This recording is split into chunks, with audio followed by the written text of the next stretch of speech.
नमस्कार दोस्तों, मैं अभिषेक शंकदार आपका स्वागत करता हूं।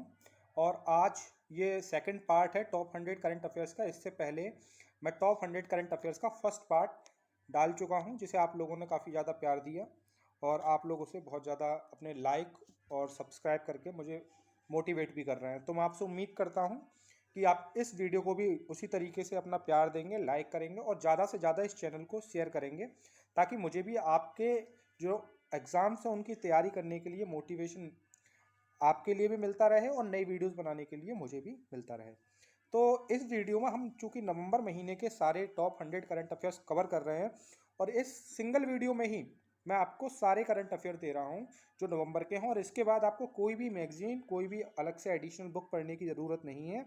ये आपके नवंबर के सारे करंट अफेयर्स के लिए मोर देन सफिशिएंट है, ठीक है। तो इसके अलावा आपको कोई अलग से कुछ नहीं पढ़ना है और आप बेफिक्र होकर पढ़ सकते हैं। दूसरा, मैं अभी इस वीडियो के बाद संडे को इसी की एक टेस्ट सीरीज आयोजित कर रहा हूं। तो मैं चाहता हूं कि ज़्यादा से ज़्यादा लोग इस वीडियो को शेयर करें और मेरा जो नंबर है, मोबाइल नंबर मैं आपको बता देता हूं, ठीक है। उससे टेलीग्राम पर जुड़े 9639088257, ठीक है। आप इस नंबर से टेलीग्राम पर जुड़ सकते हैं। और इसी वीडियो से रिलेटेड मैं संडे को एक टेस्ट सीरीज आयोजित करूंगा, जिसमें कि मैं इस वीडियो के 30 क्वेश्चन को सेलेक्ट करूंगा, ठीक है। और टेलीग्राम पे वो क्वेश्चन मैं पोस्ट करूंगा और आप उस टेस्ट को दीजिए। और जो भी छात्र इस टेस्ट सीरीज को टॉप करेगा उसे हमने 200 रुपीज़ का प्राइज रखा हुआ है। तो वो प्राइज़ आप अपने गूगल या गूगल पे या जो पेटीएम वगैरह है उससे आप चाहें तो मुझसे कभी भी ले सकते हैं, अगर आप उस टेस्ट सीरीज को टॉप करते हैं, ठीक है। और जिससे कि आप अपने माँ बाप पर भी डिपेंड नहीं रहेंगे और आप जो कंपटीशन वगैरह की तैयारी कर रहे हैं तो आप अपनी मनचाही बुक्स वगैरह भी उससे परचेज कर सकते हैं। तो इस तरीके से भी आपके लिए वीडियो बहुत बेनिफिशियल होने वाला है। और कोशिश करें कि अपने ज़्यादा से ज़्यादा दोस्तों में ये वीडियो शेयर करें, ताकि हम लोग जो है वो और अच्छा कंटेंट आपको प्रोवाइड करें और हमें भी वीडियो बनाने के लिए मोटिवेशन मिलता रहे, ठीक है। तो शुरुआत करते हैं अपनी वीडियो की। वीडियो को शुरू करने से पहले अगर आप मेरे बारे में कुछ जानना चाहते हैं तो यहाँ मैंने अपनी कुछ डिटेल्स वगैरह लिख रखी हैं, ठीक है। तो आप उन्हें देख सकते हैं। स्टार्ट करते हैं अपनी वीडियो का पहला क्वेश्चन। तो सबसे पहले अभी हाल ही में फिक्की ने अगले चेयरमैन की घोषणा की है। तो आपके पास चार ऑप्शन है कौन फिक्की के नए चेयरमैन होंगे। Option A Sanjeev Mehta, option B Rajesh Mohan, option C Adarsh Bansal, option D Hari Mohan. तो इस क्वेश्चन का जो राइट आंसर है वो ऑप्शन ए संजीव मेहता जो होंगे वो फिक्की के अगले चेयरमैन होंगे। नेक्स्ट क्वेश्चन है कि भारतीय नौसेना ने अभी हाल ही में अपने नए एडमिरल को नियुक्त किया है। तो नए एडमिरल का नाम क्या है। ऑप्शन ए है आपके पास Rajiv Bhadauria, option B R Hari Kumar, option C Vikram Singh, option D Vijay Anand. तो इस क्वेश्चन का जो राइट आंसर है वो है आर हरि कुमार। आर हरि कुमार जो होंगे वो भारतीय नौसेना के नए एडमिरल होंगे। नेक्स्ट क्वेश्चन है कि ट्विटर ने अपना नया सीईओ अनाउंस किया है। आपको बताना है कि ट्विटर के नए सीईओ कौन होंगे। आपके पास ऑप्शन है, option A Sundar Pichai, option B Satya Nadella, option C Parag Agrawal, option D है ब्रजमोहन। इस क्वेश्चन का राइट आंसर है option C Parag Agrawal Twitter के नए सीईओ होंगे। सुंदर पिचई के बारे में तो आप जानते ही होंगे, ये गूगल से संबंधित है और सत्या नडेला माइक्रोसॉफ्ट कंपनी से रिलेटेड है। अगला क्वेश्चन है कि नवंबर माह में किस भारतीय महिला ने मिस यूनिवर्स 2021 का खिताब अपने नाम किया। आपको बताना है। आपके पास ऑप्शन है, option A Radhika Shukla, option B Harnaaz Sandhu, option C Banita Mishra और ऑप्शन डी अमीषा पटेल। तो इस क्वेश्चन का जो राइट आंसर है वो ऑप्शन बी हरनाज संधू, ये चंडीगढ़ से संबंधित है। और जो मिस यूनिवर्स प्रतियोगिता 2021 हुई वो इजराइल में आयोजित की गई, ठीक है। कहाँ आयोजित की गई, इजराइल में आयोजित की गई। और चंडीगढ़ की जो हरनाज संधू हैं उन्हें मिस यूनिवर्स 2021 मिला है। इससे पहले सुष्मिता सेन जी, सुष्मिता सेन, सुष्मिता सेन और लारा दत्ता ये अवार्ड जीत चुकी हैं, ठीक है। नेक्स्ट क्वेश्चन है कि नवंबर माह में किसे केंद्रीय प्रत्यक्ष कर एवं सीमा शुल्क बोर्ड का नया अध्यक्ष चुना गया है। केंद्रीय प्रत्यक्ष कर बोर्ड एवं सीमा शुल्क बोर्ड का नया अध्यक्ष। आपके पास ऑप्शन है, option A Uday Shankar, option B Vivek Johri, option C Ashwani Patel या ऑप्शन डी विनय शुक्ला। तो इस क्वेश्चन का जो राइट आंसर है वो ऑप्शन बी है, विवेक जौहरी जी जो हैं वो केंद्रीय प्रत्यक्ष कर एवं सीमा शुल्क बोर्ड के नए अध्यक्ष नियुक्त किए गए हैं। नेक्स्ट क्वेश्चन है कि नवंबर माह में किस व्यक्ति को वर्ष 2021 का इंदिरा गांधी शांति एवं निशस्त्रीकरण पुरस्कार 2021 मिला? ठीक है, तो इंदिरा गांधी शांति एवं निशस्त्रीकरण पुरस्कार किसे मिला? ऑप्शन है फरीदा लांबे, डॉक्टर वी है डॉक्टर ऑप्शन जो बी है वो doctor Madhav Chauhan, option C sir David Attenborough, option D है टीएस ठाकुर। तो इस क्वेश्चन का राइट आंसर जो है वो ऑप्शन ए और ऑप्शन बी यानी फरीदा लांबे और डॉक्टर माधव चौहान जो हैं उन्हें वर्ष 2021 के लिए इंदिरा गांधी शांति निशस्त्रीकरण पुरस्कार मिला है। इसके अलावा इस क्वेश्चन का जो ऑप्शन सी ऑप्शन है 2000 सर डेविड एटनबरो, तो 2019 में डेविड एटनबरो को इंदिरा गांधी एवं शांति निशस्त्रीकरण पुरस्कार मिल चुका है। और जो नाम है इसमें टीएस ठाकुर, टीएस ठाकुर क्या थे कि जो 2021 में इंदिरा गांधी शांति निशस्त्रीकरण पुरस्कार के लिए कमेटी गठित की गई थी उसके क्या थे? अध्यक्ष थे।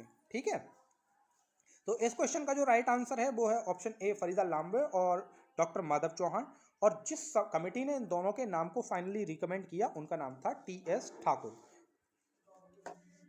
नेक्स्ट क्वेश्चन है कि अभी हाल ही में आईसीसी ने अपने नए अध्यक्ष को चुना है, तो आईसीसी के नए अध्यक्ष कौन है? आपके ऑप्शन है अनिल कुंबले, ऑप्शन बी है केविन पीटरसन, ऑप्शन सी है सौरभ गांगुली या ऑप्शन डी है रिकी पॉन्टिंग। तो इस क्वेश्चन का जो राइट आंसर है वो आईसीसी के नए चेयरमैन जो होंगे वो ऑप्शन सी सौरभ गांगुली होंगे और वो अनिल कुंबले की जगह लेंगे। ठीक है, इससे पहले जो अभी इनके जो चेयरमैन थे वो अनिल कुंबले थे, उसके बाद अभी जो जगह लेंगे वो भारत के ही सौरभ गांगुली लेंगे। नेक्स्ट क्वेश्चन है कि नवंबर माह में वर्ष 2020 और 2021 के लिए ज्ञानपीठ पुरस्कारों की घोषणा की गई थी। आपको बताना है कि नीचे दिए गए चारों ऑप्शनों में से किस व्यक्ति को वर्ष 2020 का ज्ञानपीठ पुरस्कार मिला है। आपके पास ऑप्शन है ऑप्शन ए नीलमणि फूकन, ऑप्शन बी है दामोदर मोजो, ऑप्शन सी है बीरेंद्र कुमार भट्टाचार्य और ऑप्शन डी है इंदिरा गोस्वामी।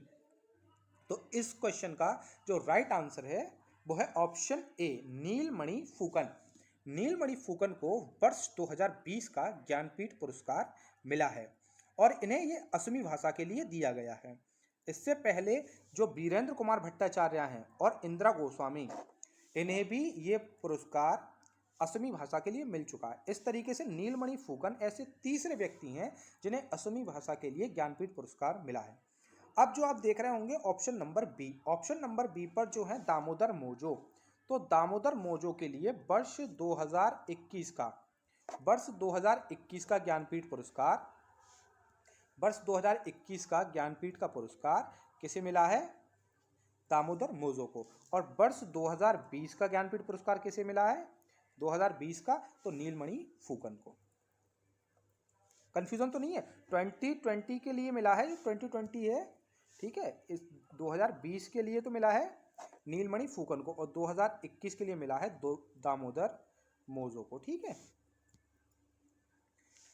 अभी वर्ल्ड एथलेटिक्स का वुमेन ऑफ द ईयर पुरस्कार मिला था, वो किस भारतीय महिला खिलाड़ी को मिला है? आपके पास ऑप्शन है option A Anju Bobby George, option B है Vinesh Phogat, option C Saina Nehwal, option D Mirabai Chanu. तो इस क्वेश्चन का जो राइट आंसर है वो ऑप्शन ए अंजू बेबी जॉर्ज जो हैं इन्हें वर्ल्ड एथलेटिक्स द्वारा वुमेन ऑफ द ईयर का पुरस्कार महिला खिलाड़ी के रूप में मिला है। नेक्स्ट क्वेश्चन है कि नवंबर माह में एक प्रसिद्ध व्यक्ति श्री विनोद दुआ जी का निधन हो गया, वह किस क्षेत्र से संबंधित हैं? आपके ऑप्शन है टीवी और पत्रकारिता, option B cinema, option C खेल जगत या ऑप्शन डी राजनीति। तो इस क्वेश्चन का जो राइट आंसर है वो है ऑप्शन ए टीवी एवं पत्रकारिता से संबंधित थे विनोद दुआ जी, जिनका हाल ही में अभी निधन हो गया। अगला क्वेश्चन है कि नवंबर माह में चर्चा में आई पुस्तक जस्टिस फॉर द जज ऑटोबायोग्राफी, यह पुस्तक किसके द्वारा लिखी गई है? आपके पास नीचे 4 चीफ जस्टिस ऑफ इंडिया रह चुके हैं, उनके नाम हैं। ऑप्शन ए में है रंजन गोगोई, ऑप्शन बी में है टीएस ठाकुर, ऑप्शन सी में है अल्तमस कबीर और ऑप्शन डी में है दीपक मिश्रा। तो आपको बताना है कि किसने जस्टिस फॉर द जज ऑटोबायोग्राफी पुस्तक लिखी है। तो इस क्वेश्चन का राइट आंसर है ऑप्शन ए रंजन गोगोई। ठीक है, रंजन गोगोई जी ने जो पुस्तक है जस्टिस फॉर द जज ये पुस्तक लिखी है। ठीक है, अगली है एक और पुस्तक आई हुई लाल सलाम ए नोवेल, लाल सलाम ए नॉवेल, ये पुस्तक किसने लिखी है? और ये पुस्तक जो लिखी गई है वो एक बीजेपी के लीडर द्वारा लिखी गई है। अब आपको बताना है कि ये कौन है। तो आपके सेकंड और फोर्थ ऑप्शन तो पहले ही एलिमिनेट हो जाते हैं, क्योंकि बिपिन चंद्रा जी एक प्रसिद्ध इतिहासकार हैं, और ऑप्शन बी में मैरी कॉम तो एक खिलाड़ी हैं। अब आपके ऑप्शन बताइए राजनाथ सिंह या स्मृति ईरानी। तो इस क्वेश्चन का जो राइट आंसर है वो option C, option Smriti Zubin Irani, इन्होंने लिखी है लाल सलाम ए नॉवेल। तो जब आप एग्जाम में भी जाया करें, ठीक है, तो इस तरीके से एलिमिनेशन राउंड को अपनाया करें। हालांकि आपको इस क्वेश्चन का आंसर अगर पूरे सिरे से ही आपको नहीं पता है तो समस्या रह सकती है, लेकिन अगर आप किसी भी क्वेश्चन को एलिमिनेशन राउंड से हल करना चाहें तो इस तरीके की प्रोसेस अपना सकते हैं। ठीक है, नाउ नेक्स्ट क्वेश्चन है, अभी हाल ही में एक सैन्य अभ्यास आयोजित किया गया था जिसका नाम था एक्सरसाइज शक्ति। तो एक्सरसाइज शक्ति किन दो देशों के मध्य आयोजित की गई थी? आपके ऑप्शन है भारत और फ्रांस, चीन और रूस, ऑप्शन सी है भारत और नेपाल, और ऑप्शन डी है भारत और ऑस्ट्रेलिया। तो इस क्वेश्चन का जो राइट आंसर है वो है भारत और फ्रांस। भारत और फ्रांस के बीच ऑपरेशन या एक्सरसाइज शक्ति का आयोजन किया गया था। ठीक है, और ये 2 वर्ष में एक बार आयोजित होने वाली एक्सरसाइज है। नेक्स्ट क्वेश्चन है कि नवंबर माह की किस तिथि को झारखंड स्थापना दिवस मनाया गया? आपके ऑप्शन है ऑप्शन ए 15 नवंबर, ऑप्शन बी 16 नवंबर, ऑप्शन सी 17 नवंबर, या ऑप्शन डी 18 नवंबर। तो इस क्वेश्चन का जो राइट आंसर है वो है ऑप्शन ए 15 नवंबर को झारखंड स्थापना दिवस के रूप में मनाते हैं। ठीक है, तो झारखंड स्थापना दिवस किस तारीख को मनाते हैं? 15 नवंबर के रूप में। इस वीडियो के लास्ट तक पहुंचते पहुंचते आप लगभग नवंबर माह में देखेंगे कि उत्तराखंड राज्य स्थापना दिवस, केरल राज्य स्थापना दिवस, ठीक है, ये किस किस तिथि को मनाए जाते हैं, तो ये आपको आगे देखने को मिलेंगे। और जो आपके बैंकिंग सर्विसेज एग्ज़ाम हैं या और भी जो वनडे एग्ज़ाम है, जैसे आप यूपी SSC, लेखपाल या और कोई एग्ज़ाम देते हैं, तो उनके लिए बहुत ही ज़्यादा इंपॉर्टेंट है। वहाँ डे से रिलेटेड कोई ना कोई क्वेश्चन बन ही जाता है। ठीक है, और भी कई डे हैं जिन्हें हमने कवर किया है। ठीक है, तो बने रहिए इस वीडियो के साथ, इंटरेस्ट के साथ देखिए, और निश्चित रूप से हम हर एक वर्ग को कवर करने की कोशिश करेंगे इस वीडियो में जो एग्ज़ाम देता है, और उनके जो वनडे एग्ज़ाम्स में क्वेश्चन बनने की जितनी भी संभावनाएं हैं वो सारी संभावनाओं को हम यहाँ समेट कर लाए हैं। नवंबर माह का आपका कोई भी करंट अफेयर आपके एग्ज़ाम में नहीं बचेगा। ऐसा नहीं है कि आप कोई भी क्वेश्चन नहीं बना पाए, 100% आप इस वीडियो के बाद बना पाएंगे। ये मेरा पर्सनल एक्सपीरियंस भी है और आप इस एक्सपीरियंस का फ़ायदा भी उठा सकते हैं। ठीक है, आगे बढ़ते हैं। हमारा अगला क्वेश्चन है कि नवंबर माह की किस तिथि को राष्ट्रीय विधि दिवस के रूप में मनाया जाता है? ठीक है, तो आपके ऑप्शन है ऑप्शन ए 25 नवंबर, बी 26 नवंबर, सी 27 नवंबर, और ऑप्शन डी है 28 नवंबर। तो आपको बताना है इस क्वेश्चन का राइट आंसर। तो इस क्वेश्चन का जो राइट आंसर है वो है ऑप्शन बी 26 नवंबर को जो है वो राष्ट्रीय विधि दिवस के रूप में मनाया जाता है। नेक्स्ट क्वेश्चन है कि महिलाओं के विरुद्ध हिंसा दिवस के रूप में नवंबर माह में किस तिथि को यह दिवस मनाया जाता है? कि महिलाओं के विरुद्ध जो हिंसा होती है उसका उन्मूलन करना है, और इसी को महिला सशक्तिकरण के सिंबल के रूप में दिखाने के लिए जो है महिलाओं के विरुद्ध हिंसा उन्मूलन दिवस मनाया जा रहा है। तो नवंबर माह की किस तिथि को ये मनाया जाता है? तो इस क्वेश्चन का जो राइट आंसर है वो आंसर है ऑप्शन सी 25 नवंबर। 25 नवंबर को महिलाओं के विरुद्ध हिंसा उन्मूलन दिवस मनाया जाता है। नेक्स्ट क्वेश्चन है कि नवंबर माह में उत्तर प्रदेश के किस शहर में एक नए एयरपोर्ट निर्माण की आधारशिला रखी गई जो देश का सबसे बड़ा हवाई अड्डा होगा?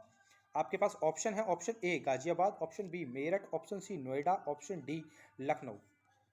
तो इस क्वेश्चन का राइट आंसर है ऑप्शन सी नोएडा। नोएडा में नोएडा ग्रीनफील्ड एयरपोर्ट के नाम से जेवर हवाई अड्डा वगैरह भी जिसे बोलते थे, वो सबसे बड़े हवाई अड्डे के रूप में क्रिएट किया जा रहा है, और ये देश का सबसे बड़ा हवाई अड्डा होगा, और वर्ल्ड का शायद 4th लार्जेस्ट हवाई अड्डा, वर्ल्ड का 4th लार्जेस्ट। एक बार फैक्ट चेक आप फिर खुद से भी कर लें, ये 4th लार्जेस्ट हवाई अड्डा होगा वर्ल्ड का। ठीक है, तो उत्तर प्रदेश के लिए ये बहुत ही अच्छी खबर है उनके इकोनॉमिक डेवलपमेंट वगैरह के लिए। और नाउ नेक्स्ट क्वेश्चन है, नीति आयोग ने अभी हाल ही में एक अपना मल्टी डायमेंशनल निर्धनता सूचकांक जारी किया था। आपको बताना है कि जो आपके पास 4 ऑप्शन है इनमें से कौन सा राज्य सबसे ज़्यादा निर्धन राज्य है। आपके ऑप्शन है option A Bihar, option B Jharkhand, option C Uttar Pradesh, option D Assam.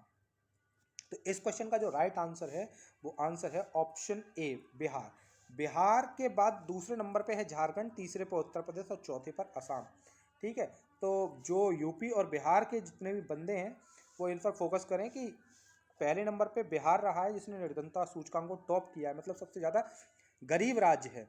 अगर इसकी जनसंख्या, कुल जनसंख्या का 51.91% लोग बिहार में गरीब रहते हैं, वहीं उत्तर प्रदेश में ये आंकड़ा 37.79% है। तो यूपी पीसीएस वगैरह के अभ्यर्थी वगैरह जो हैं वो इस चीज़ पर फोकस करें। ठीक है, नेक्स्ट क्वेश्चन है कि नवंबर माह में फोर्ब्स के आकलन के अनुसार भारत के सबसे धनी व्यक्ति कौन है। तो आपके ऑप्शन है, option A Mukesh Ambani, option B Gautam Adani, option C Shiv Nadar और ऑप्शन डी राधा कृष्ण दमानी। तो ये जो चारों ऑप्शन दिख रहे हैं वो आपको सीक्वेंस से हैं। पहले नंबर पर है मुकेश अंबानी, दूसरे पर गौतम अडानी, तीसरे पर शिव नडार और चौथे पर राधा कृष्ण दामानी।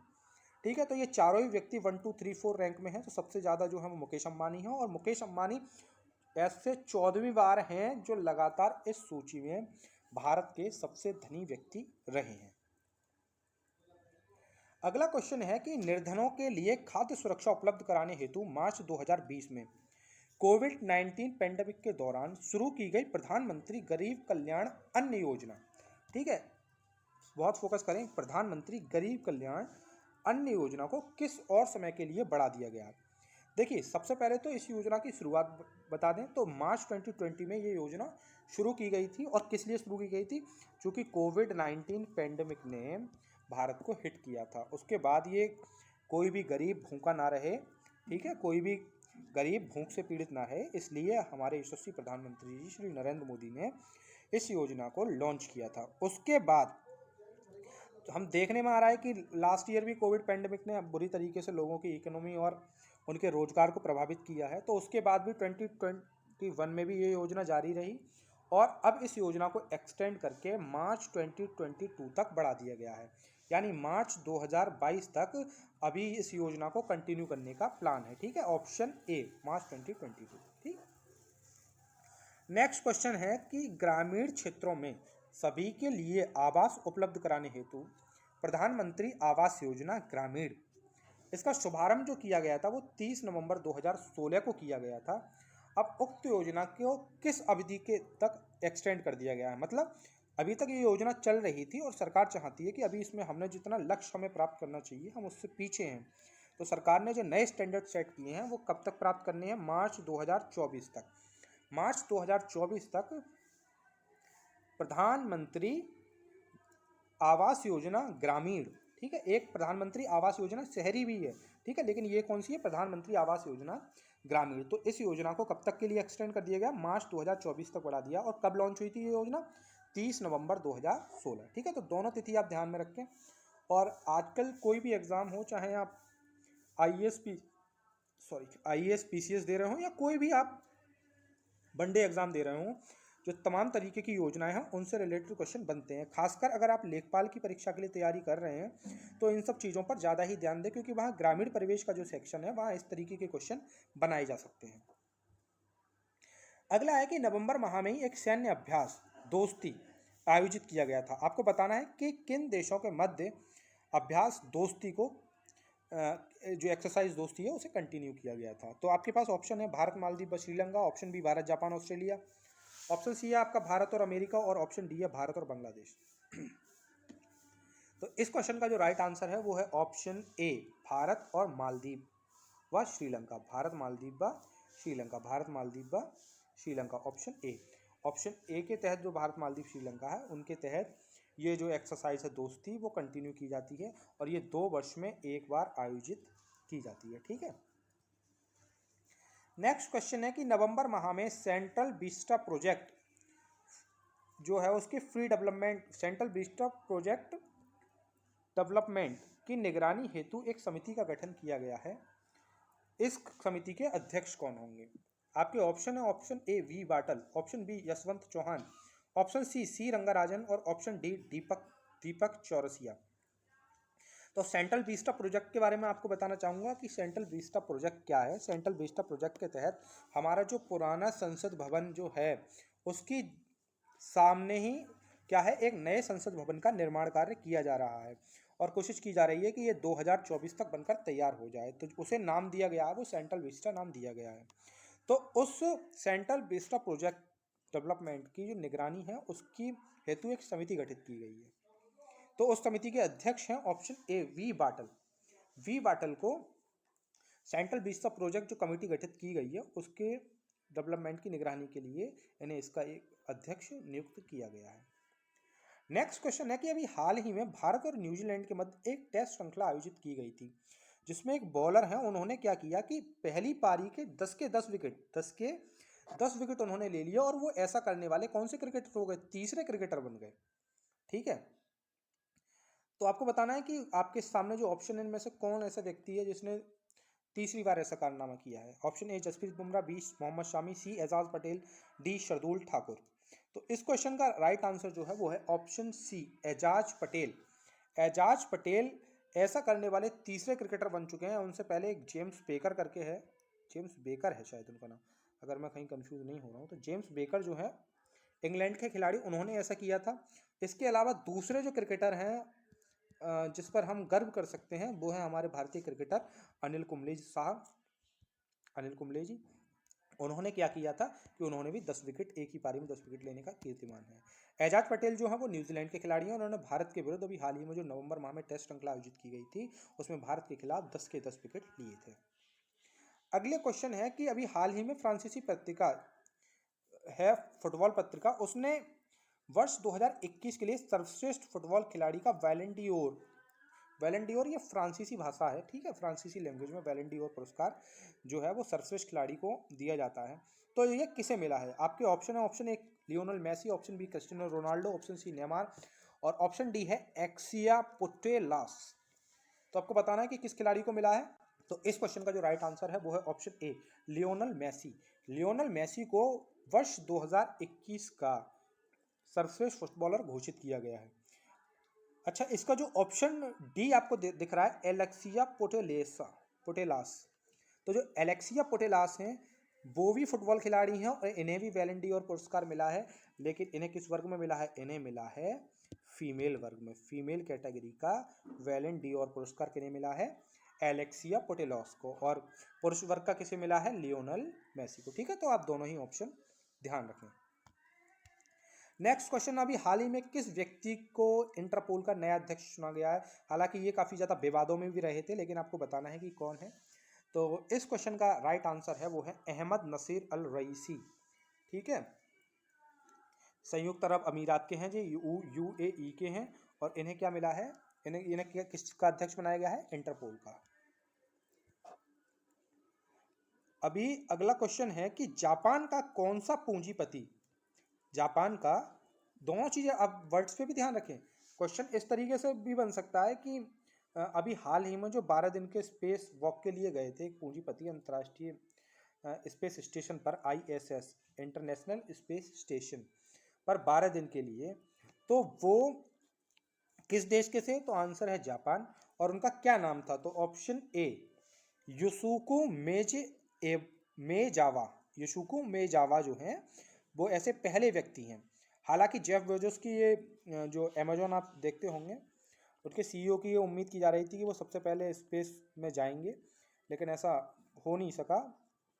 और जापान के जो हैं एक पूंजीपति, उन्हें क्या किया, चाइना ने अपने एक रॉकेट है उसका नाम आप आगे देखेंगे, मैं आगे बताऊंगा, उसके थ्रू ये गए थे और 12 दिन स्पेस वॉक वगैरह, और वहाँ के जो ISS पर जो इंटरनेशनल स्पेस स्टेशन, ISS का मतलब आप इस्लामिक स्टेट सीरिया वगैरह ना समझें, ISS का मतलब है इंटरनेशनल स्पेस स्टेशन। ठीक है, तो वहाँ पर इन्होंने 12 दिन बिताए थे और ये ऐसा करने वाले पहले व्यक्ति बन गए हैं।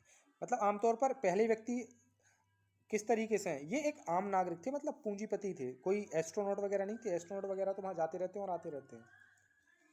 ठीक है, अगला क्वेश्चन आपके लिए बहुत इंपॉर्टेंट होने वाला है, क्योंकि आमतौर पर हम अब तक जो जर्मनी के चांसलर थे उन्हें एंजेला मर्केल ही देखते आ रहे थे। पिछले 10-12 सालों से तो मैंने एंजेला मर्केल ही देखी थी, इसके अलावा मैंने कोई पढ़ा नहीं था।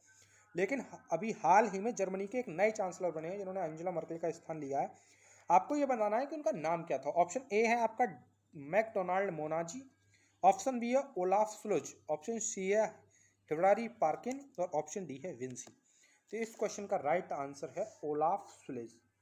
ओलाफ सुलेज जो है ऑप्शन 2, ठीक है। ये अभी हाल ही में जर्मनी के नए चांसलर बने हैं। हाल ही में एक बहुत ही दुर्घटना हमें देखने को मिली, बहुत ही दुखद थी, जो कि तमिलनाडु के कुन्नूर में एक हेलीकॉप्टर क्रैश हो गया था, जिसमें हमारे chief of defence staff Shri Bipin Rawat ji का निधन हो गया था। आपको ये बताना है कि जो बिपिन रावत जी थे वो कौन से चीफ ऑफ डिफेंस स्टाफ थे। पहले चीफ ऑफ डिफेंस स्टाफ थे, या दूसरे चीफ ऑफ डिफेंस स्टाफ थे, तीसरे थे, या चौथे थे। तो इस क्वेश्चन का जो राइट आंसर है फर्स्ट, सीडीएस बिपिन रावत जो थे वो पहले chief of defence of staff थे। और चीफ ऑफ डिफेंस स्टाफ की जो पोस्ट है वो, उसका लक्ष्य क्या था, वो इसलिए गठित की गई थी ताकि जो भारतीय सेनाओं, जो हमारी डिफेंस फोर्सेस हैं, उन तीनों डिफेंस फोर्सेस के मध्य अच्छा कोऑर्डिनेशन बने। आर्मी, नेवी, एयरफोर्स, जो हमारी 3 फ्रंटलाइन डिफेंस फोर्सेस हैं, उन तीनों के मध्य एक बढ़िया कोऑर्डिनेशन बने और युद्ध हालातों में या बेहतर ऑपरेशंस को करने के लिए एक नई पोस्ट का गठन किया गया था। जो हमारे बिपिन रावत जी थे वो पहले सीडीएस थे, ठीक है। तो तीनों सेनाओं के लिए एक एकीकृत अधिकारी नियुक्त किए गए थे वो। और अभी हाल ही में तमिलनाडु को कुन्नूर में जो हेलीकॉप्टर दुर्घटना हुई थी उसमें उनका निधन हो गया था।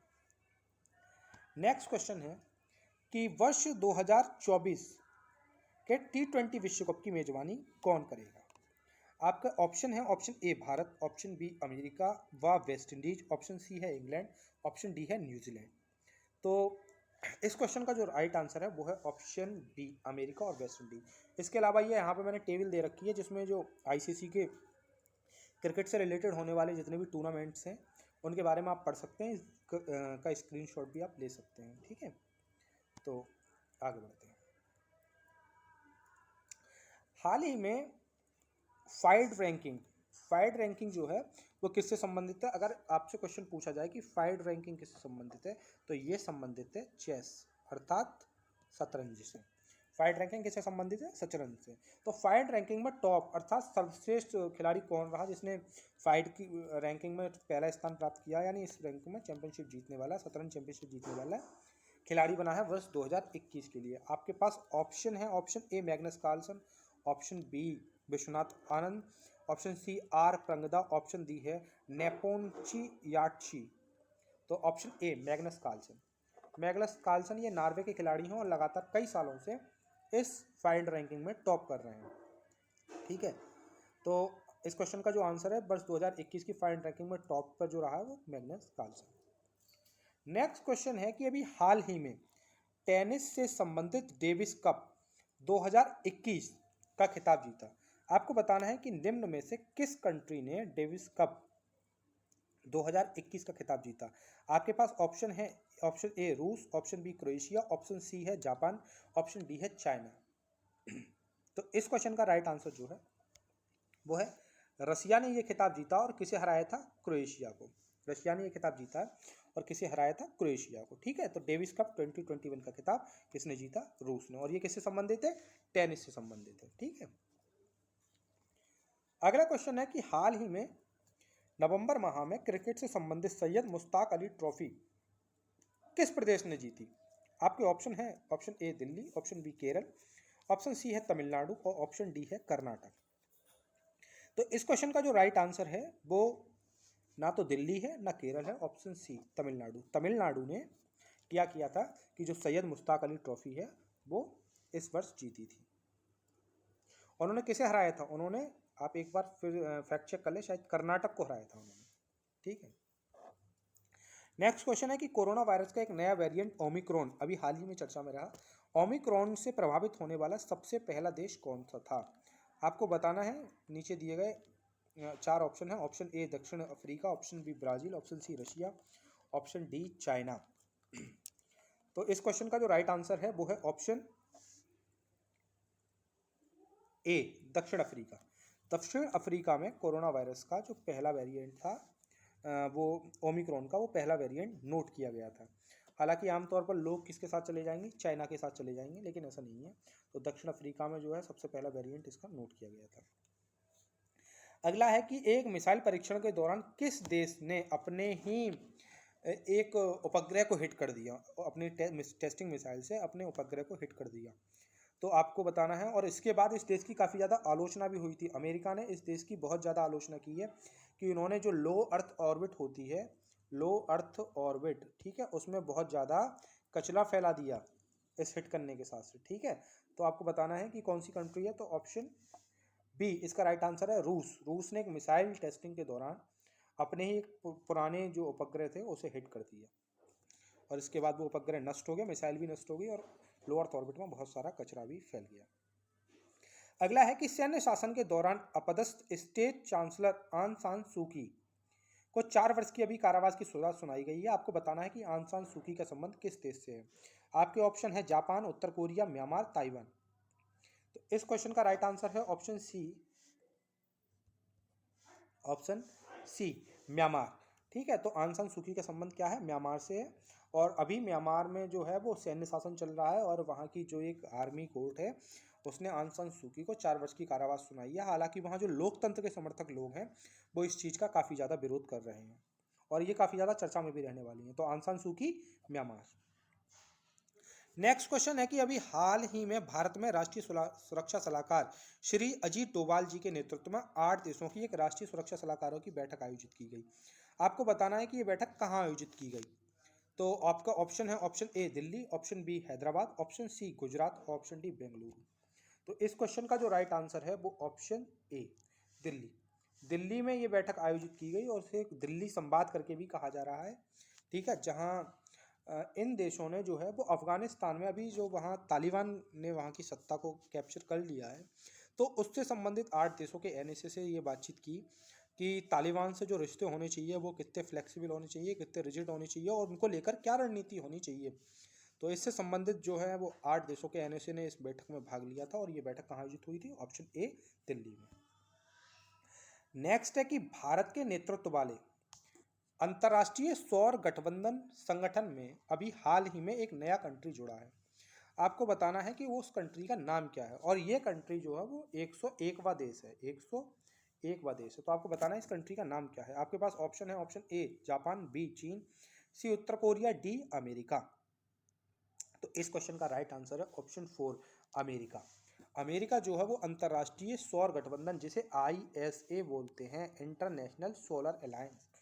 इंटरनेशनल सोलर अलायंस किस लिए है कि इनका ये मुख्य लक्ष्य ये है कि ये जो कार्बन उत्सर्जन वगैरह है इनमें कटौती करना चाहते हैं, और जो ग्रीन एनर्जी है, सौर ऊर्जा है, उसका बेहतर उपयोग करना चाहते हैं। और इनके इसी उद्देश्य से भारत ने जो है वो अंतर्राष्ट्रीय सौर गठबंधन का एक समूह बनाया था, और इसे ज्वाइन करने वाला अमेरिका 101वां देश है, ठीक है। नेक्स्ट क्वेश्चन है कि 2+2 वार्ता, मतलब अगर 2+2 वार्ता का मतलब क्या है कि दोनों राष्ट्रों के अध्यक्षों के मध्य एक सीधी सीधी वार्ता, ठीक है। 2+2 का मतलब ये है कि 1 to 1, 2+2 का मतलब यहाँ 1 to 1 है, मतलब डायरेक्ट हॉटलिंक से कनेक्ट होना।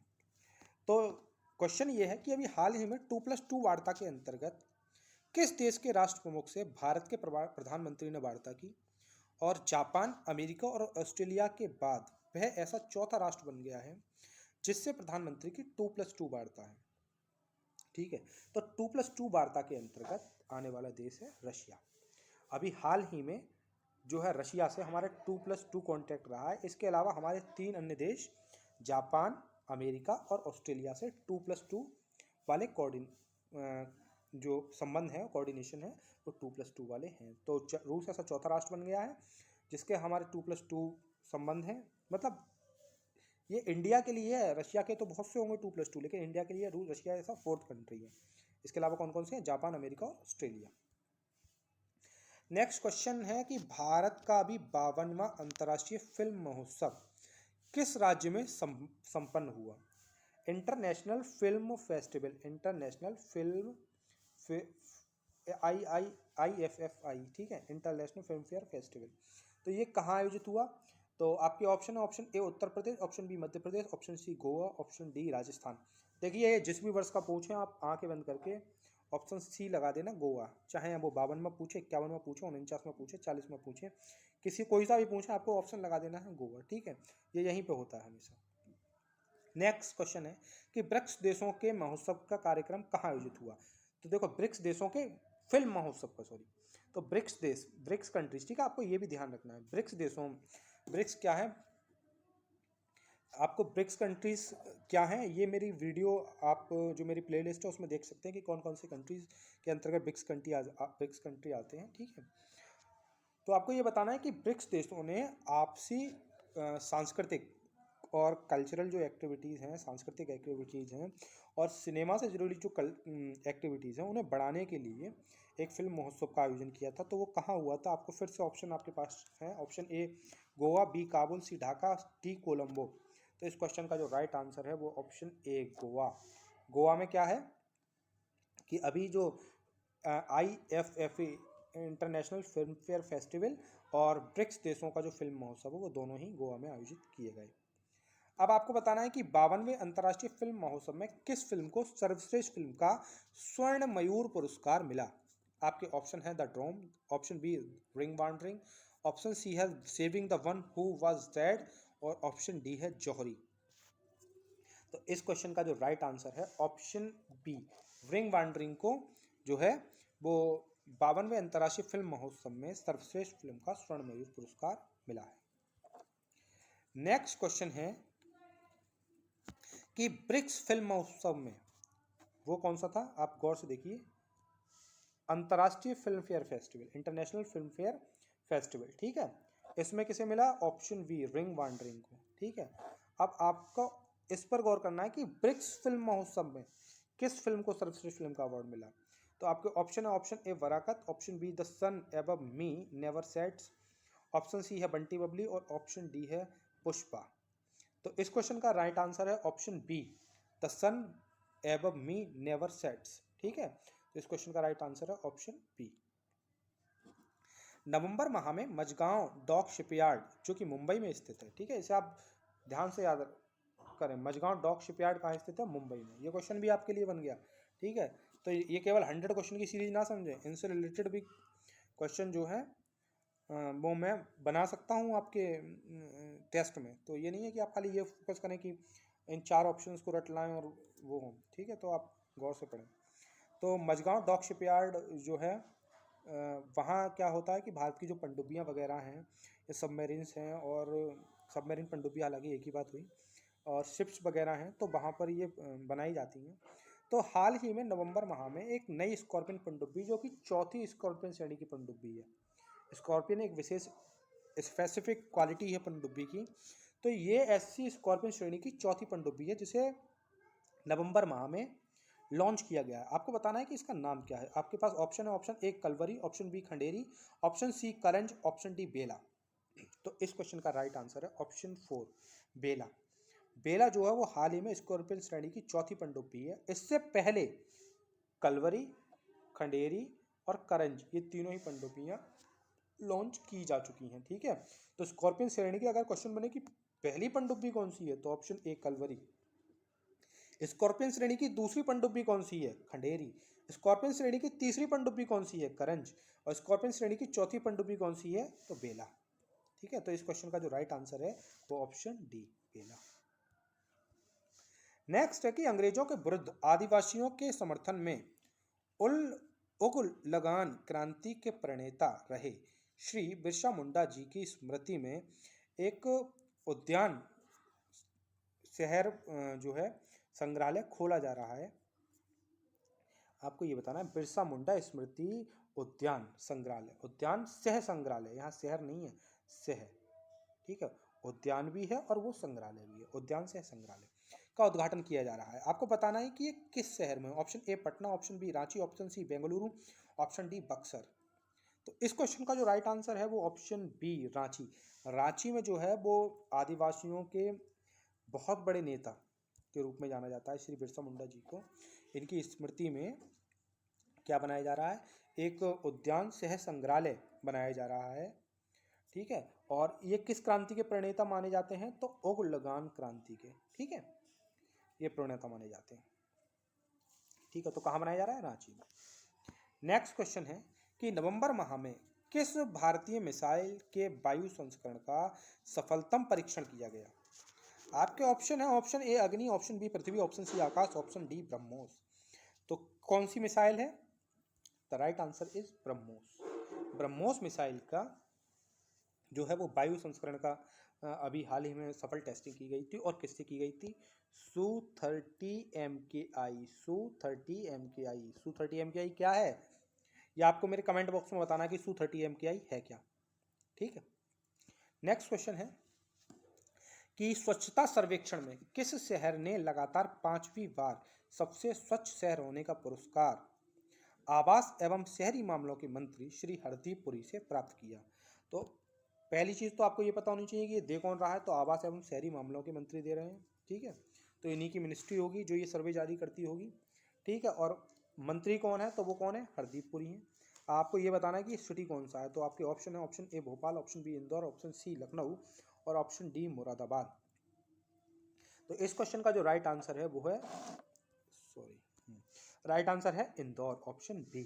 ठीक है, अब आपको कमेंट बॉक्स में ये बताना है कि इंदौर ने कौन सी बार ये सबसे स्वच्छ शहर होने का अवार्ड जीता है। हालांकि आप इसे बड़ी आसानी से बता देंगे, चलिए कोई बात नहीं।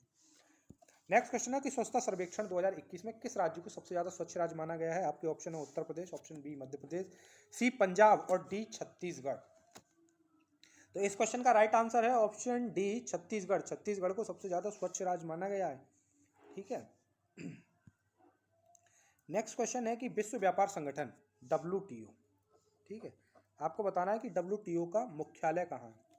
ठीक है, अब मेरा क्वेश्चन सुनिए कि विश्व व्यापार संगठन की 12वीं बैठक जो कोविड-19 महामारी के प्रकोप के कारण 2020 में आयोजित होनी थी। ठीक है, ये बैठक कब आयोजित होनी थी? वर्ष 2020 में आयोजित होनी थी, लेकिन ड्यू टू कोविड-19 पैंडेमिक ये बैठक तब से लेकर अब तक नहीं हो पाई है। और ये बैठक कहाँ होनी थी आपको बताना है। ऑप्शन ए है आपके पास नूर सुल्तान, बी वैंकूवर, सी हांगकांग, डी सिंगापुर। तो इस क्वेश्चन का राइट आंसर है ऑप्शन ए नूर सुल्तान। नूर सुल्तान में ये बैठक होनी थी और 2020 में होनी थी, लेकिन अभी भी ये बैठक संपन्न नहीं हो सकी है। ठीक है, नेक्स्ट क्वेश्चन आपकी स्क्रीन पर है, लेकिन उससे पहले आपको कमेंट में ये जरूर बताना है कि WTO का मुख्यालय कहाँ है। वर्ष 2021 का अंतिम फॉर्मूला 1 ग्रैंड प्रिक्स रेस जीतने के बाद किस खिलाड़ी को वर्ष 2021 का फॉर्मूला 1 चैंपियनशिप का सर्वश्रेष्ठ खिलाड़ी घोषित किया गया है? तो सबसे ज़्यादा बेस्ट प्लेयर कौन रहा फॉर्मूला 1 रेसिंग में? तो आपको बताना है। आपके ऑप्शन है option A Sebastian Vettel, option B Lewis Hamilton, C Michael Schumacher और ऑप्शन डी है मैक्स वेस्टापर्न। ठीक है, इस क्वेश्चन का राइट आंसर है ऑप्शन 4 मैक्स वेस्टापर्न को F1 रेसिंग का सर्वश्रेष्ठ खिलाड़ी वर्ष 2021 के लिए घोषित किया गया है। सेबेस्टियन वेटेल और लुइस हैमिल्टन नहीं है, लुइस हैमिल्टन तो कॉमा में है बी। ठीक है, अगला क्वेश्चन है कि निम्नलिखित में से किसके जन्म दिवस को जनजातीय गौरव दिवस के रूप में मनाते हैं? आई होप इस क्वेश्चन का आंसर आप मुझे बिना मेरे बताए बता सकते हैं। ठीक है, अगर आप गौर से देख रहे होंगे इस वीडियो को। ठीक है, बताइए आप क्या बता सकते हैं। इस क्वेश्चन का राइट आंसर है ऑप्शन ए बिरसा मुंडा। बिरसा मुंडा को जनजातीय गौरव दिवस के जन्मदिन को जनजातीय गौरव दिवस के रूप में मनाते हैं। ठीक है, नेक्स्ट क्वेश्चन है कि अभी हाल ही में एक सोशल मीडिया प्लेटफॉर्म है जिसने सेफ स्त्री और माई कानून नाम के 2 मोबाइल ऐप लॉन्च किए हैं। सेफ स्त्री मतलब प्रेस करना नहीं है। सेफ स्त्री, सेफ का मतलब है सेफ वुमेन, सॉरी, और माई कानून मतलब माई लॉ। तो किस मोबाइल ऐप ने ये लॉन्च किया आपको बताना है। आपके ऑप्शन है ए इंस्टाग्राम, बी ट्विटर, सी स्नैपचैट और डी क्या है लिंक्डइन। बताइए क्या है इसका राइट आंसर।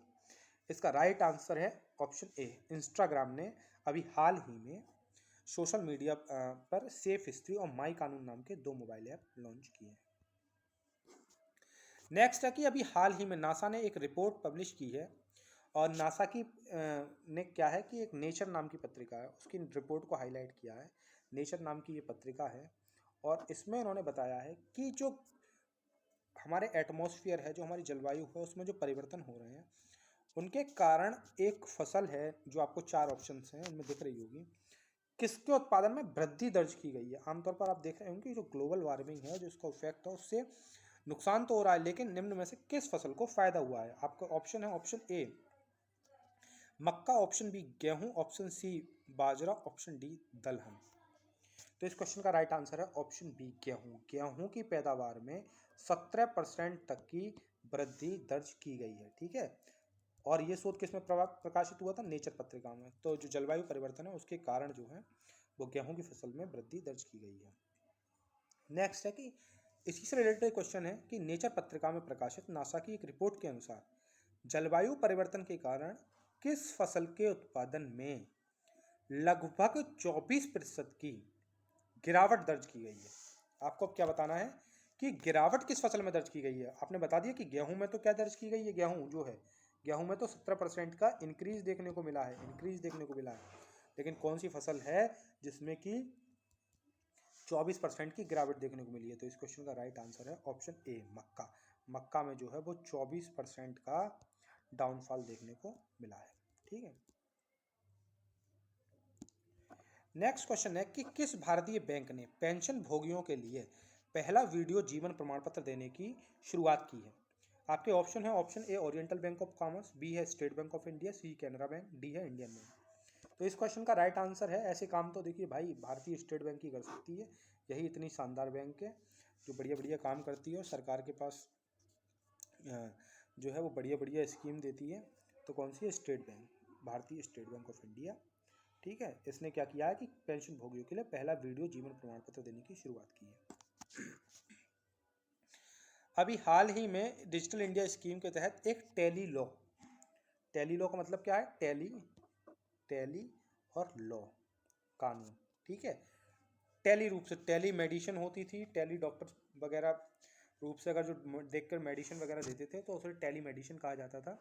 लेकिन अब क्या है कि अब जो है वो टेली लॉ मतलब कानूनी रूप से गरीब और वंचित जो वर्ग है, जो पिछड़ा वर्ग है, जो वंचित वर्ग है, जो शोषित वर्ग है, उनके लिए हमारी जो कानून मंत्री हैं, ठीक है, उन्होंने क्या किया है कि एक ऐप लॉन्च किया है जिसे टेली लॉ नाम दिया है। तो इस ऐप को किसने लॉन्च किया? अब मैंने बता दिया कि कानून मंत्री ने किया है, तो आपको बताना है कि निम्न में से कौन कानून मंत्री है। Option A Kiran Rijiju, B M Venkaiah Naidu, C Dharmendra Pradhan और ऑप्शन 4 नरेंद्र मोदी। तो बताइए। The right answer is option A Kiran Rijiju. ठीक है, नेक्स्ट क्वेश्चन है कि आत्मनिर्भर भारत के समर्थन के लिए किस ऑनलाइन कमर्शियल कंपनी ने भारत सरकार के राष्ट्रीय ग्रामीण आजीविका मिशन के लिए साझेदारी की है? देखिए फिर से एक योजना से संबंधित है कि राष्ट्रीय ग्रामीण आजीविका जो मिशन है उसमें कोऑर्डिनेट करने के लिए किस कंपनी ने हाथ बढ़ाया है? आपके ऑप्शन है option A Amazon, B Flipkart, C Myntra या डी स्नैपडील। बताइए क्या है right answer? Right answer is option 2 Flipkart. Flipkart के साथ ये समझौता हुआ है। ठीक है, और फ्लिपकार्ट ने कहा है कि हम जो राष्ट्रीय ग्रामीण आजीविका मिशन है उसके तहत गांव के लेवल पर जो छोटे मोटे हैंडीक्राफ्ट्स वगैरह के कार्य करते हैं ग्रामीण, उनको अपने प्लेटफॉर्म पर लाएंगे और उन्हें जो हमारे कमज़ोर वर्ग के लोग हैं, ग्रामीण लोग हैं, जहाँ से उन्हें उनकी जो चीज़ें हैं, छोटे हैंडीक्राफ्ट्स हैं, उनका उचित दाम नहीं मिलता, तो उसके लिए फ्लिपकार्ट ने अपना प्लेटफॉर्म दिया है कि वहाँ वो अपनी चीज़ें परचेज सेल कर सकते हैं। ठीक है, तो right answer is the Flipkart. Next question है कि 13-14 नवंबर को मध्य अखिल भारतीय राजभाषा सम्मेलन हुआ। 13-14 नवंबर के मध्य अखिल भारतीय राजभाषा सम्मेलन हुआ। आपको बताना है कि अखिल भारतीय राजभाषा सम्मेलन कहाँ हुआ। आपके option option A Lucknow, B New Delhi, C Bhubaneswar, option D Varanasi. तो इस क्वेश्चन का राइट आंसर है ऑप्शन डी वाराणसी में क्या हुआ है? अखिल भारतीय राजभाषा सम्मेलन आयोजित किया गया है। यूपी वाले बहुत अच्छे से ध्यान दें, यूपी वाले जितने भी हैं वो बहुत अच्छे से ध्यान दें इस क्वेश्चन पे।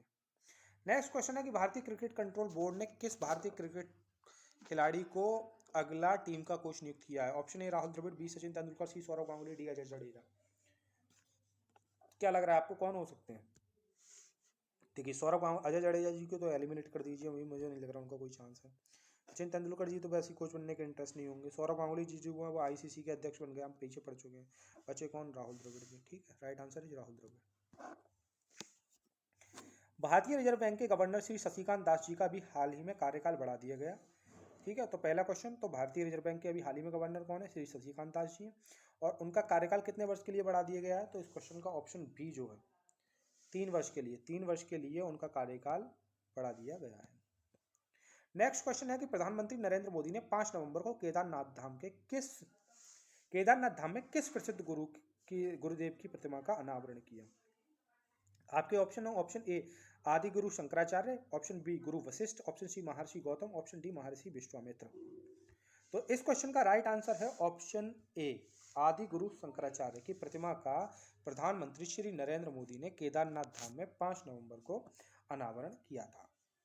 नेक्स्ट क्वेश्चन है कि घरेलू पर्यटन को बढ़ावा देने के लिए अभी हाल ही में IRCTC द्वारा एक सर्किट ट्रेन शुरू की गई थी।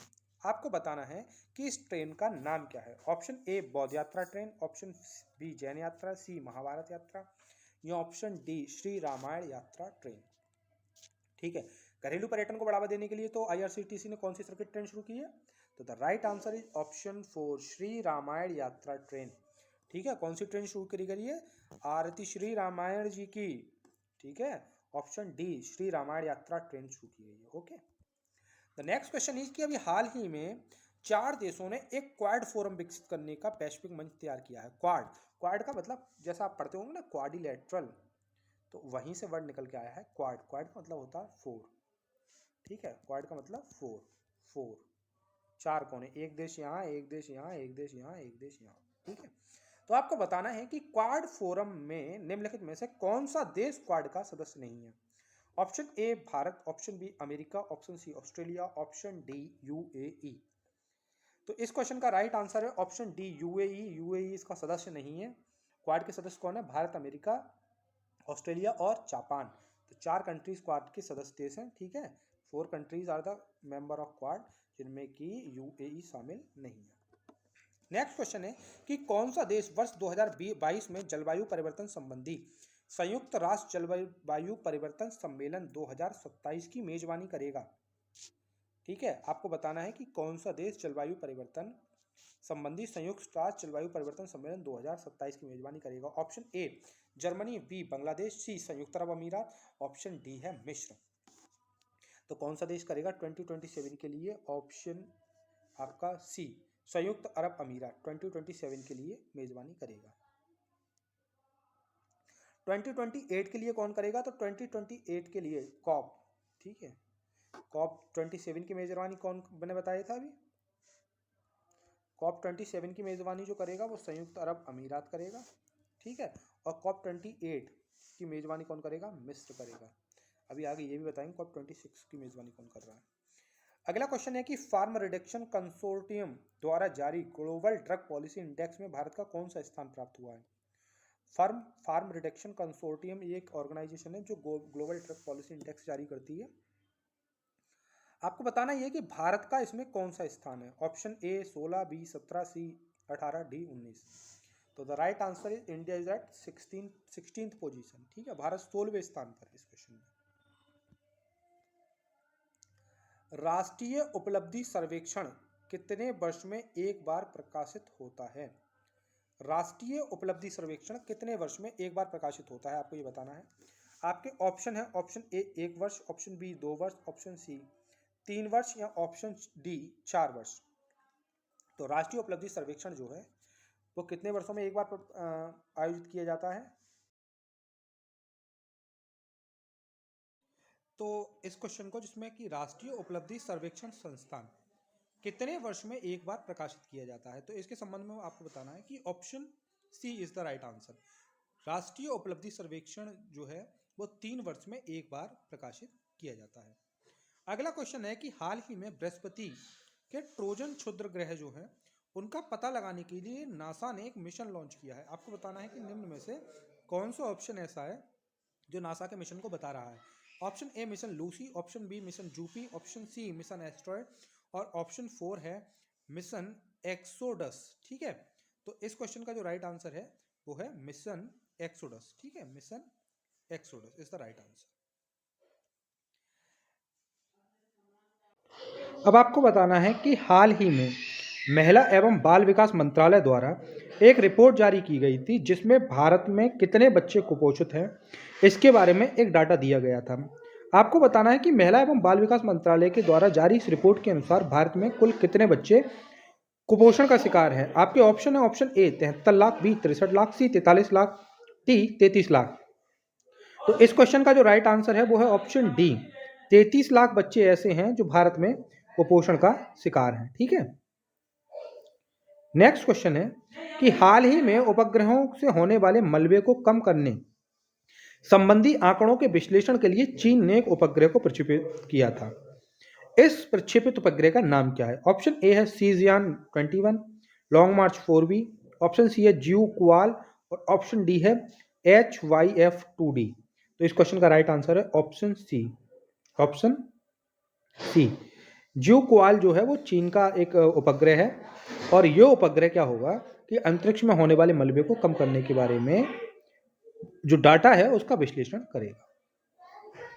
नेक्स्ट क्वेश्चन है कि आपको बताना है कि 10 नवंबर 2021 को कौन सा इलेक्ट्रिक वाहन जागरूकता पोर्टल लॉन्च किया गया था।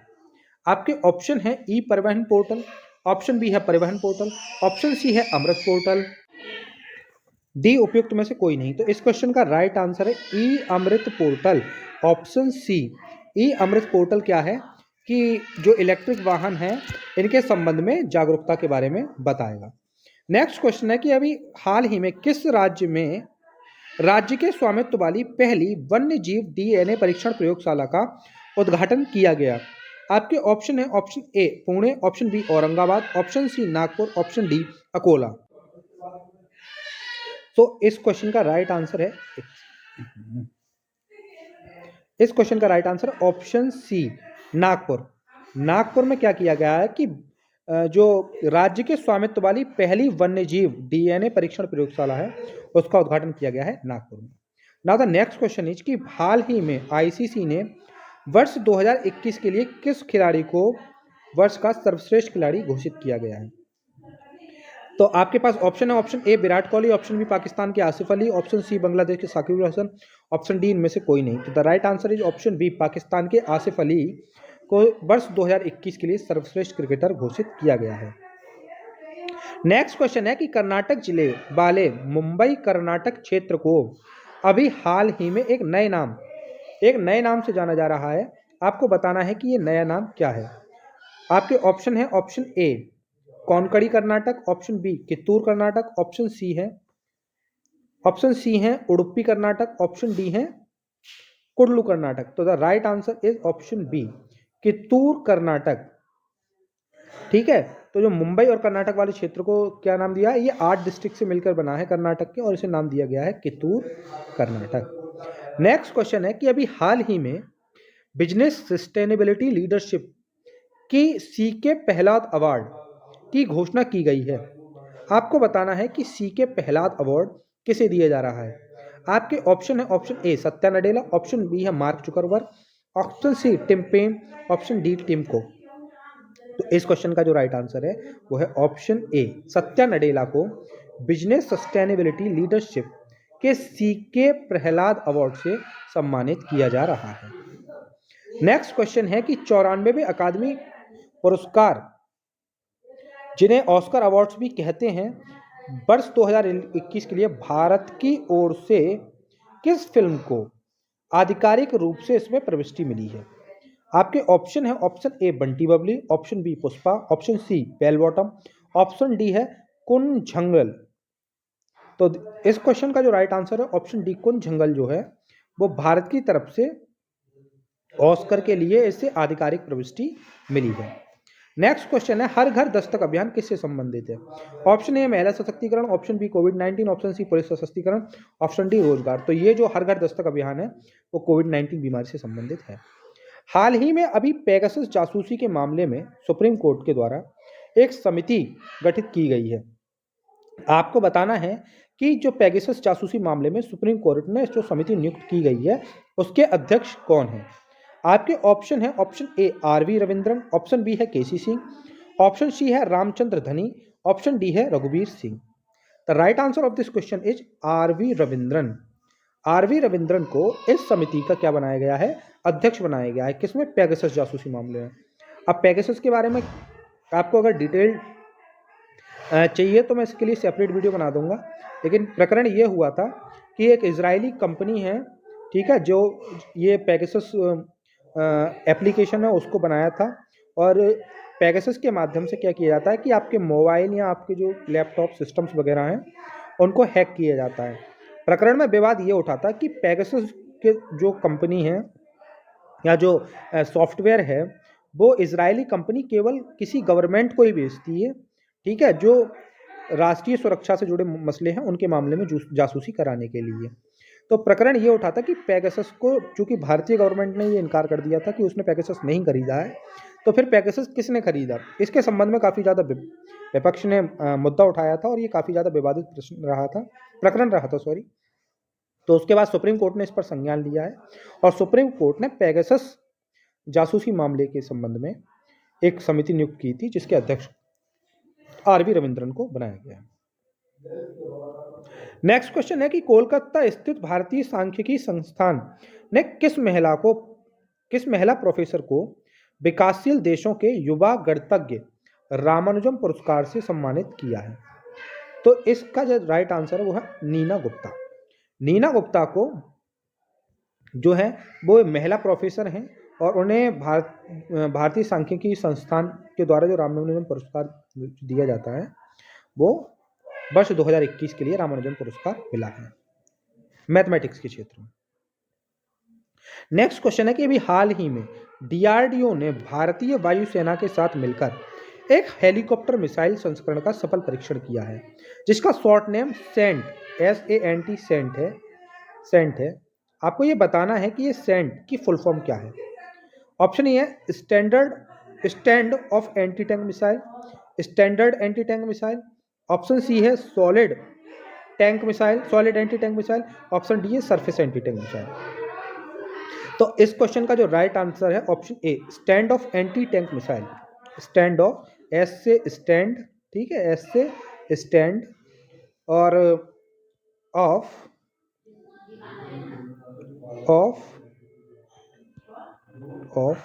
एंटी टैंक मिसाइल, एस से स्टैंड ऑफ है, एस से जो पूरा वर्ड है, स्टैंड ऑफ जो वर्ड लिया गया है वो पूरा एस से लिया गया है, स्टैंड ऑफ, ठीक है, एस से स्टैंड ऑफ, ए से एंटी, टी से टैंक और एम से मिसाइल। तो stand off anti tank missile जिसे सेंट नाम दिया गया है, ठीक है, option A with right answer. अभी हाल ही में शांति एवं निशस्त्रीकरण हेतु इंदिरा गांधी शांति पुरस्कार किस गैर लाभकारी संगठन NGO को दिया गया है। इससे पहले हमने व्यक्तियों को भी देख लिया था, ठीक है, तो व्यक्तियों में किसे मिला था, एक तो मिला था डॉक्टर कौन से थे, माधव चौहान करके थे, ठीक है, और एक मैडम थी, उनका नाम आप बताएंगे मुझे क्या नाम था। दूसरा आपको ये बताना है कि किस गैर लाभकारी संगठन को मिला है NGO को, तो NGO का नाम है प्रथम नाम के NGO को इंदिरा गांधी एवं शांति निशस्त्रीकरण पुरस्कार जो है वो दिया गया है। नेक्स्ट है कि नवंबर माह में किस भारतीय को अंतर्राष्ट्रीय विधि आयोग के सदस्य के रूप में चुना गया है। आपके ऑप्शन है, option A Rajiv Khanna, option B OP Singh, option C है बिमल पटेल और ऑप्शन डी है गीता गोपीनाथ। तो इस क्वेश्चन का राइट आंसर है ऑप्शन सी, बिमल पटेल को भारतीय अंतर्राष्ट्रीय विधि आयोग के नए सदस्य के रूप में चुना गया है। नेक्स्ट क्वेश्चन है निम्न में से किस लेखक को बुकर पुरस्कार 2021 मिला है। बुकर पुरस्कार 2021 जो मिला है वो मिला है डेमन गलगुट को बुकर पुरस्कार 2021 मिला है। नेक्स्ट क्वेश्चन है कि डेमन गलगुट को जो बुकर पुरस्कार मिला है उन्हें उनकी किस बुक के लिए ये बुकर पुरस्कार मिला है। आपके ऑप्शन है, option A tiger trouble, option B the promise, option C unseen और ऑप्शन डी है the way on the truth. तो इस क्वेश्चन का राइट आंसर है ऑप्शन बी द प्रॉमिस के लिए उन्हें जो है बुकर पुरस्कार 2021 से नवाजा गया है। डेमन गलगुट ये दक्षिण अफ्रीका के हैं। अगला क्वेश्चन है संस्कृति मंत्रालय द्वारा बताया है कि लगभग 100 वर्ष पूर्व चोरी हुई अन्नपूर्णा देवी की एक मूर्ति उन्होंने पुनः प्राप्त की है और ये मूर्ति किस कंट्री में बरामद की गई है जो वापस अब भारत को की जाएगी? आपके ऑप्शन है, option A Australia, option B Japan, option C Canada, option D Russia. तो इस क्वेश्चन का जो राइट आंसर है वो ऑप्शन सी कनाडा में ये मूर्ति भारत को रिवाइव हुई है, पुनः प्राप्त हुई है। और ये अन्नपूर्णा देवी की मूर्ति है जो लगभग 100 वर्ष पूर्व भारत से चोरी हो गई थी। नेक्स्ट क्वेश्चन है कि 1 नवंबर को किस राज्य का स्थापना दिवस मनाया जाता है? आपके ऑप्शन है, option A Kerala, option B Karnataka, option C Bihar, option D Assam. The right answer is Kerala. Next question है कि 9 नवंबर को किस राज्य का स्थापना दिवस मनाया जाता है? आपके ऑप्शन है Uttar Pradesh, Uttarakhand, Haryana, Punjab. The right answer is Uttarakhand. Next question है कि 1 नवंबर को किस राज्य का स्थापना दिवस मनाया जाता है? 1 नवंबर को किस राज्य का स्थापना दिवस मनाया जाता है? तो आपके पास ऑप्शन है, ऑप्शन ए केरल तो हम पहले ही लगा चुके हैं, ठीक है। अगला है हरियाणा, हरियाणा का भी स्थापना दिवस 1 नवंबर को मनाया जाता है। नेक्स्ट क्वेश्चन है भारत के किस राज्य में पहली बार बांस से बने हुए क्रिकेट बैट और स्टंप जो है वो दोनों ही निर्मित किए गए हैं? हालांकि जो क्रिकेट बैट बनाने के लिए विलो वुड का इस्तेमाल किया जाता है, क्रिकेट बैट बनाने के लिए विलो वुड का इस्तेमाल किया जाता है, परंतु उसे रिप्लेस करते हुए भारत में पहली बार बांस से बने हुए क्रिकेट बैट और स्टंप लॉन्च किए हैं और ऐसा ये पहली बार हुआ है। तो किस स्टेट में ये ऐसा हुआ है? तो त्रिपुरा, त्रिपुरा ने बांस से बने हुए पहले क्रिकेट बैट और स्टंप को बनाया है। नेक्स्ट क्वेश्चन है, अभी हाल ही में भारत के किस शहर को यूनेस्को ने अपनी क्रिएटिव सिटीज रचनात्मक नगर के नेटवर्क में शामिल किया है? आपके ऑप्शन है, option A Lucknow, option B Ujjain, option C Srinagar, option D Goa. The right answer of this question is option C Srinagar. Srinagar को हाल ही में जो रचनात्मक शहर के नगर हैं उनके नेटवर्क में उन्होंने श्रीनगर को शामिल किया है। इसके उपलक्ष्य में भारतीय प्रधानमंत्री श्री नरेंद्र मोदी जी ने श्रीनगर वासियों को बधाई भी दी थी। नेक्स्ट क्वेश्चन है कि गौंड जनजाति की बहादुर व प्रसिद्ध रानी कमलापति की स्मृति में एक रेलवे स्टेशन को पुनः विकसित किया जा रहा है। यह रेलवे स्टेशन कहां पर है? आपके ऑप्शन है, option A Bhopal, option B Indore, option C Bharatpur, option D Lucknow. इस क्वेश्चन का the right answer is option B Indore. Indore में ये डेवलप किया जा रहा है और शायद एक बार ये फैक्ट चेक आप करें, ठीक है। मेरे दिमाग से कुछ स्लिप हो रहा है। अब 92 क्वेश्चन है यार, मैंने रट्टा तो मान नहीं रखा, मैंने आपकी पीपीटी तैयार की थी उसी वक्त देखे थे, ठीक है। तो आप एक बार इन पर थोड़ा सा फोकस करें। नेक्स्ट क्वेश्चन है कि कॉप 26 का आयोजन, देखो कॉप 27 भी हम पीछे देख चुके हैं वीडियो में, कॉप 27 कब हुआ और कॉप 28 कब हुआ, ये आप जस्ट अभी कमेंट में बताएंगे। और कॉप 26 की अभी हाल ही में बैठक आयोजित की गई थी, तो वो आयोजित की गई थी ग्लासगो में, ठीक है। नेक्स्ट क्वेश्चन है कि सिटमैक्स नाम की एक एक्सरसाइज है, सैन्य अभ्यास है, वो किन देशों के मध्य आयोजित किया जाता है? आपके ऑप्शन है Sri Lanka, Bharat, Taiwan, Singapore, Bharat, Thailand, Sri Lanka और इंडोनेशिया, और ऑप्शन है सिंगापुर और इंडिया। तो the right answer is Singapore, Bharat, Thailand, इनके मध्य क्या आयोजित किया जाता है? सिटमैक्स एक्सरसाइज आयोजित की जाती है, ठीक है। नेक्स्ट क्वेश्चन है, अभी भारत में हाल ही में 71वें ग्रैंड मास्टर का खिताब जीता है।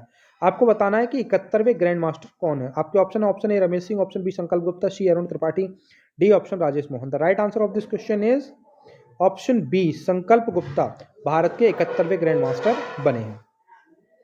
नेक्स्ट क्वेश्चन है कि पुरुषों का T20 विश्व कप किसने जीता? ठीक है, T20 विश्व कप किसने जीता? Option A Bharat, option B Pakistan, option C Australia, option D New Zealand. तो भारत तो सेमीफाइनल के लिए क्वालिफाई नहीं कर पाया था, पाकिस्तान जो है वो शायद न्यूजीलैंड से मैच हार गया था। तो न्यूजीलैंड और ऑस्ट्रेलिया फाइनल में पहुंचे थे और इस मैच को जीता था ऑस्ट्रेलिया ने, ठीक है। न्यूजीलैंड इसमें हार गया था। नेक्स्ट क्वेश्चन है, जर्मन बाज पत्रिका द्वारा जारी जलवायु परिवर्तन प्रदर्शन सूचकांक में भारत की क्या रैंकिंग रही? अब जलवायु प्रदर्शन सूचकांक में भारत की क्या रैंकिंग रही? तो ये रैंकिंग रही थी 10वीं, 10th रैंक, ठीक है। जर्मन बाज द्वारा पत्रिका जो जारी की गई थी उसमें भारत की जो रैंकिंग रही थी वो कौन सी रैंकिंग रही थी? 10वीं रही थी। नेक्स्ट क्वेश्चन है कि वर्ष 2031 का पुरुष क्रिकेट विश्व कप की मेजबानी कौन सा देश करेगा? तो वर्ष 2031 के पुरुष क्रिकेट की मेजबानी करेगा भारत और बांग्लादेश। नेक्स्ट क्वेश्चन है कि वर्ष 2029 में एशियाई युवा खेलों की मेजबानी कौन सा देश करेगा? आपके ऑप्शन है, option A Cambodia, B Philippines, C Singapore, D Glasgow. तो इसका राइट आंसर है ऑप्शन ए कंबोडिया वर्ष 2029 के एशियाई युवा खेलों की मेजबानी करेगा।